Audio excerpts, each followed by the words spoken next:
Hello, welcome back to Story Molder. This is Vern. Today's story is entitled Way Too Cool for School. The school bells are ringing, summer's over. No, you can't stand it. It's time to go back to school. Man, never, ever will I go back to school. Going back to school will be fun. You get to see your old friends and make new ones. Most kids are back in school already, except for those who feel they are way too cool for school. That reminds me of a poem written by Gwendolyn Brooks in 1959, entitled We Real Cool. Miss Brooks, a Pulitzer Prize-winning poet, has penned many other works, but this one is her most famous. To be honest, this one is one of my favorites. The Pool Players, 7 at the Golden Shovel by Gwendolyn Brooks. We real cool, we left school, we lurk late, we strike straight, we sing thin, we binge in, we jazz June, we die soon. Miss Brooks' poem describes 7 kids who, rather than showing up for school, showed up at the Golden Shovel Pool Hall. She said that they were lurking. The word lurking conjured up an image in my head of my nephew's black and white cat that lurks behind the sofa. One day, that cat pounced on the back of the sofa, almost landing on top of my head. It scared me so badly, I jumped straight up and did a ninja move on it. Luckily, he missed and I did too. Anyway, lurking is not dope. Lurking is just creepy. Ew. It's also highly suspect. Let's say that the truants were waiting for something better to do because they were way too cool for school. One afternoon, while walking in her neighborhood on the south side of Chicago, she saw these kids at the pool hall. She did not ask, "Why are 2 kids in school?" Instead, she was more interested in what they thought of themselves. She did not ask any questions.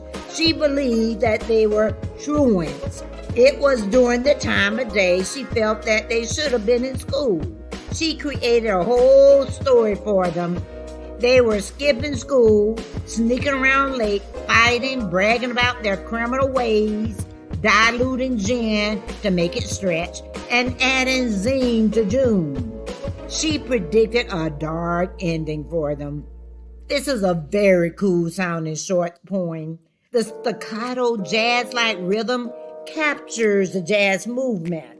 You feel it with alliteration, assonance, and consonants, which brings the music. The word we slides right on in there at the end of the line, making for a powerful delivery. But read it for yourself. What is your interpretation of the poem? Yeah, kids start disengaging from school long before they drop out. Yeah, I'm hanging out with my tribe. This is a lot more fun than school. I am free to be me. Sure, that is a likely response that you'll get from a dropout. A lot of situations can lead to truancy and subsequent dropout.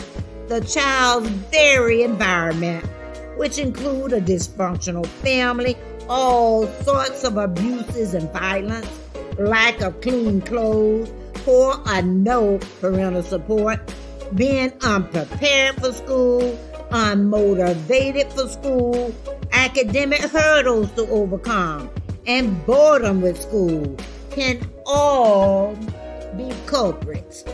Bullying is another real problem for kids. Everyone needs to be involved in tackling school truancy and to keep students engaged in school. It's a hard problem to solve. Maybe partnerships with families and deep community engagement is a start. These young, impressionable, and easily influenced kids have false negative running in their brain, thinking that they are real cool and way too cool for school. They need to be checked. This story is not so uncommon. Many students who are truants or dropout have the same rebellious, reckless, and fast-living mentality, but dropping out has dire consequences and often life-altering for the worse. That is the bleak reality. Here is a typical situation that can happen in any urban school. The second bell had already rung. Late again, go to the office. No, Miss Jones, I went to the bathroom and the bell called me. Go. One day, a high school student was sent to the counselor's office because he showed up for homeroom class. Late again. The counselor said, "What's going on?" The student tried to explain away his tardiness and truancy. Words flowed out of his mouth like a waterfall. He said, "I was on my way to school, but I got sidetracked. I forgot something at home, so I went back to get it. By then, it was too late, so I decided I had better things to do than show up for homeroom." The next day, again, he was called to the counselor's office, who talked about trying resources, a reward system, and at the same time threatening legal avenues. The student clapped back. "I already explained my excessive absences. I overslept. I had to drop off my little brother at school." The counselor said, Okay, I have a plan, but you'll be the one to work the plan with your cooperation and work habits. The counselor said, listen very carefully. First of all, you have to attend school. Then you'll have no absences. If you attend school and have no absences, you'll be able to listen and do the work. Be on time and you get 0 tardies.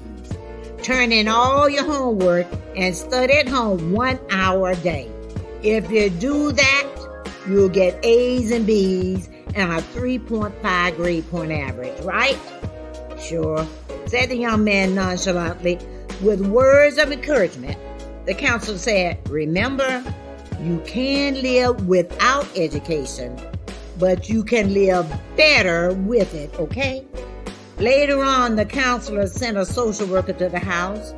The student lived in deplorable condition with piles of dirty dishes in a small kitchen, no food, no toiletries, broken windows, doors, and walls covered with graffiti. The floors were so filthy you could barely see the pattern on the linoleum. The child was there taking care of himself. He was found walking the streets, begging for food or handouts late into the night. By morning, he had overslept and missed school. He got up late or was locked up for violating the curfew or any number of other offenses.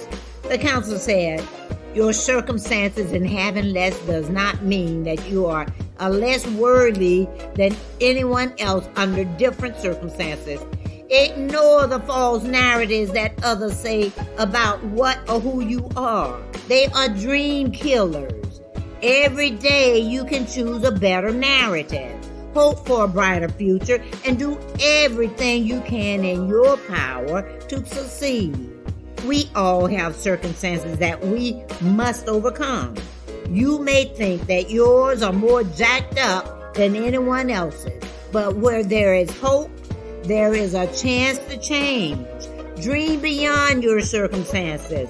Somebody loves you, baby. You are loved. You are our future. Don't be too cool for school." Thanks for dropping by and listening to another one of my stories. Come back as often as you like. I'll be happy to have you. Goodbye for now.